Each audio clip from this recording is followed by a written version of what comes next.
බෝධිසත්වයන්ගේ සංසාරෙම බිරිඳ කවුද? යශෝදරානේ. බුදු වෙන්න ශක්තියක් උනේ කවුද?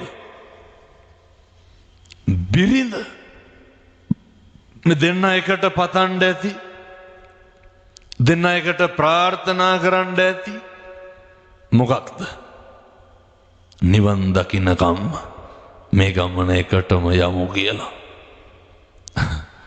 දැන් මේ අම්මලා පතනවද දැන් බැඳලා ඉන්න තාත්තලා මට මතු මත්තෙම හම්බයන් කියලා?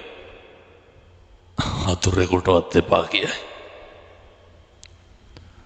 මේ තාත්තලා පතනවද දැන් බැඳලා ඉන්න අම්මා මගේ බිරිඳ මට නිවන් දකින්නකම්ම ಜಾති ಜಾතිත් ලැබියන් කියලා? ඇතහොත් කියයි හාමුදුරනේ කරන්න දෙයක් නැතිකමට ඉන්නේ කියලා.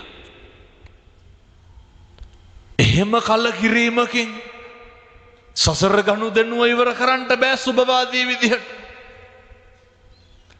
එහෙනම් දැන් හෙට ඉඳන් මොකද්ද තියෙන්න ඕන? අම්මගේ තාත්තගේ හොඳ ලෙන්ගතුකමක් තියෙන්න ඕන. අම්මගේ තාත්තගේ හොඳ බැඳීමක් තියෙන්න ඕන. ඒ බැඳීම නැත්තම් ඔක කරන්න බෑ. ඒ බැඳීම නැත්තම් මේ පැතිවල නම් කුණු හරපෙන් බයින් නැතුව ඇති ගෙවල් වල. ඕ මේ අම්මලා සේරම ඇති හැටි කුණු හරපෙන් බැනුම් අහලා ඇති. කාගෙන්ද? තාත්තලාගේ. මොන කුණු හරපද ගුටි කාලා ඇති එමටම. තඩි ගහනවානේ පොඩ්ඩ බැරි වෙච්ච ගම. මතක තියාගන්න. සිද්ධාර්ථලා වගේ පිරිමි හම්බෙන්නේ කාටද? අපිට හම්බෙන්නේ නැහැ හොඳේ. අම්මලාට මම මේ කියන්නේ. සිද්ධාර්ථලා වගේ පිරිමි හම්බෙන්නේ යශෝදරාලා වගේ බිරින්දෑවරුන්ට. යශෝදරාලා වගේ බිරින්දෑවරු හම්බෙන්නේ කාටද?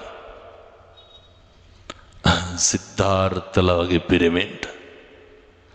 ඔය හැන්දෑවට අර මේ පැතිවල බොන්න නැති හින්දා ගැටලුවක් නැහැ. ඔය කෙලලා ඉන්නකොට යශෝදරාලා වගේ බිරින්දෑවරු හම්බෙන. මතක තියාගන්න. සසර ගනුදෙනුව එකට කරන්න ඕන එක. ඒකට හොඳ ප්‍රාර්ථනා තියෙන්න ඕන. මම යෝජනා කරනවා මේ අම්මලාට තාත්තලාට අද ඉඳන් හෙට ඉඳන් මේක ගෙදරින් පටන් ගමු. අපේ අවුරුදු 18 20 පැනපු දරුවන්ට අපිරිය වෙලා ඉන්න දෙමව්පියෝ. ඇයි ඒ? සමහර අම්මලා කියනෝ නේද තොපි හැදුවට වඩා හොඳයි. එහෙම කියනෝ නේද? සංසාරේ කවදාවත් එහෙම කියන්න එපා. ලෙයින් මසින් ජාතක කරපු දරුවෙකුට කොහොමද කුණුහරුපෙන් බණින්නේ? මේ පැතිවල නම් බයින් නැතුව ඇති.